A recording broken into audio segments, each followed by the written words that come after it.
Let's roll all of these stories in together because all the questions that we continue to get are about vaccinations, are about hospitalizations, are about lockdowns. Sid Cixero joins for this conversation, and we are talking about all of it.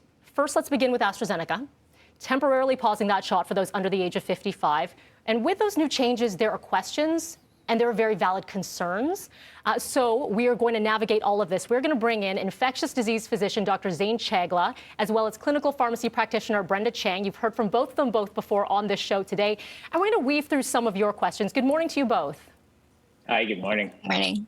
Sid, go for it. Good morning. Dr. Chagla, let's start with you. The news from Pfizer out of the U.S. today of 100% effectiveness in latest trials between ages 12 to 15. Emotionally, I know what my reaction is to that. What is your clinical reaction to that?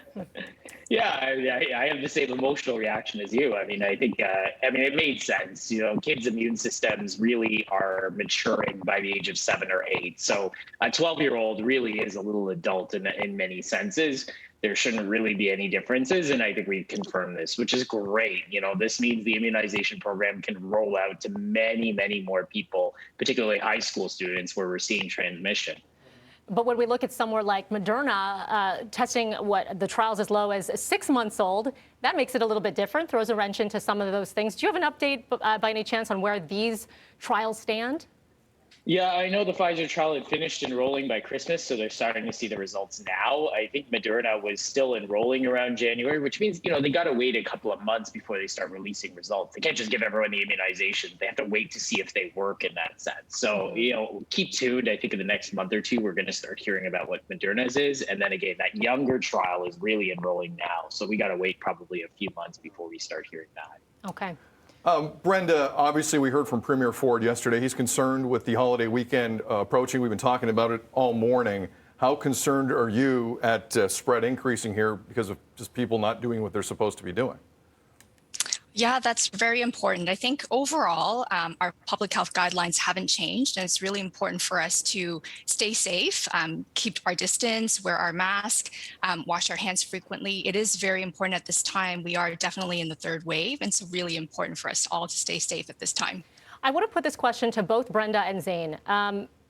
All the conversation right now is about AstraZeneca and the hesitancy around this shot. We saw this poll saying, the latest poll, 53% were confident in the AstraZeneca shot, and that's compared to 82% for Pfizer and 77% with Moderna, respectively. We've also heard from the Prime Minister saying the best shot is the first shot that you have available to you. So, Brenda, we'll begin with you. The concerns when it comes to blood clots. How concerned should Canadians be? So what we're hearing about the blood clots is actually a very rare condition. The incidence is extremely low and initially first estimated at about 1 in a million. And the more recent reports is closer to 1 in 100,000. And so these are very rare types of blood clots that occur also with low platelet counts. So these typically do not occur regularly. And, you know, the concern for this blood clot is really, really low, and we have to really keep that in mind. In the general population, blood clots occur much more frequently, especially as we get older. So really, this reported concern of blood clots is very, very low. And for you as well, Dr. Chagla, so obviously Health Canada is taking several precautions. Do you anticipate that they're going to open up, again, vaccinations for those 55 and under using AstraZeneca again? Yeah, I mean, I think we're waiting for data. This is a rapidly evolving situation. Much of the data is not in Canada. Clearly, this is happening in Europe. And so they are going to meet with their regulatory agency, put everything together, look through mechanisms, look through all of the people that have been immunized and get a better profile of who is developing this reaction versus who is safe. Right now, we've taken the appropriate steps. Many of these people are under the age of 50. And so limiting the use to 55 really, you know, takes that 1 in 100,000 to back to 1 in a million or even higher in that sense, where we would accept some risk, knowing that we're living in a public health emergency. Dr. Chagla, hypothetical, and I'm hearing this a lot. My parents got they haven't, but just a hypothetical. My parents got the Pfizer vaccine 2 weeks ago. I'm comfortable getting together for the holiday weekend.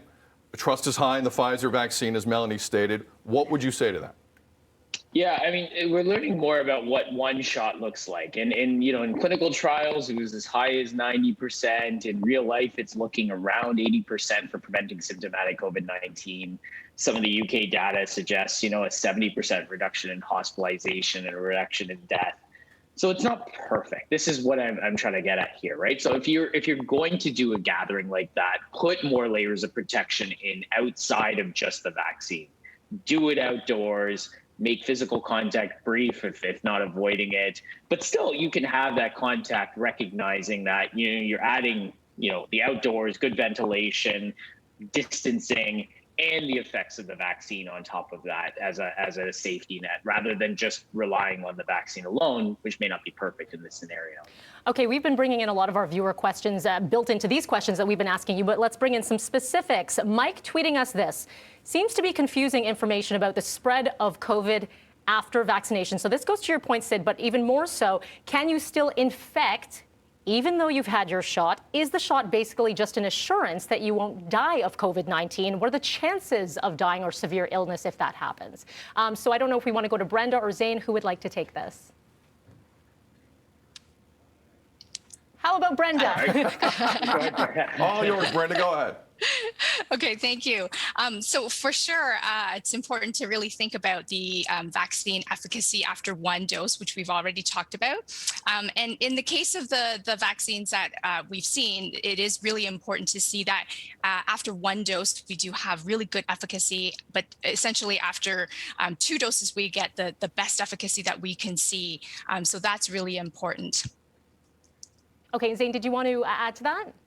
Yeah, I mean, we are getting more emerging data. I mean, when these trials were released, we talked about, that these were just symptomatic COVID-19 preventions, but more data from real life. I mean, what we're seeing in long-term care is the greatest example in Ontario.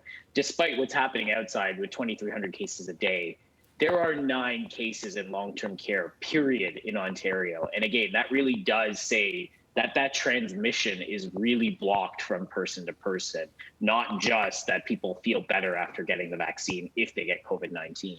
Dr. Chegla, I do want to get in one more question, and this is one we've had this conversation, Sid, about that 4-month waiting period between shot 1 and shot 2, and whether or not we need to tweak a little bit here. I want to get your take on that, and specifically the tweet coming to us from Parker saying, why is Canada the only country in the world to wait 4 months between administering between 1 and 2? Also, if the government has this data, when will they make that available for the public to see? I think a lot of people are talking about transparency here. So, Dr. Chegla, what would you say to that?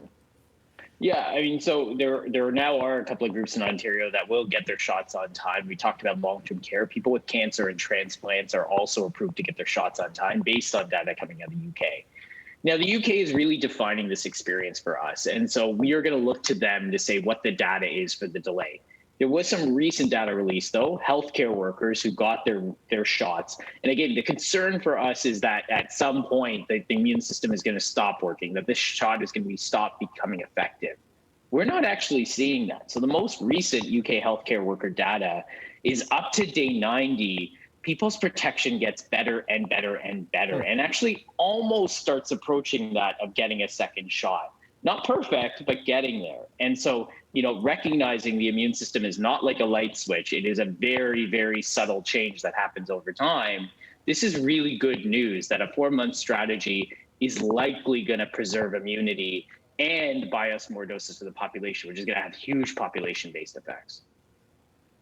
Dr. Chagla, Brenda, I think we answered some important questions. Permission to bug you again down the line because we have plenty more. Have a great day. Thanks for waking up with us today. Thank you. No problem. Thank you. Great questions. Fantastic stuff. All right.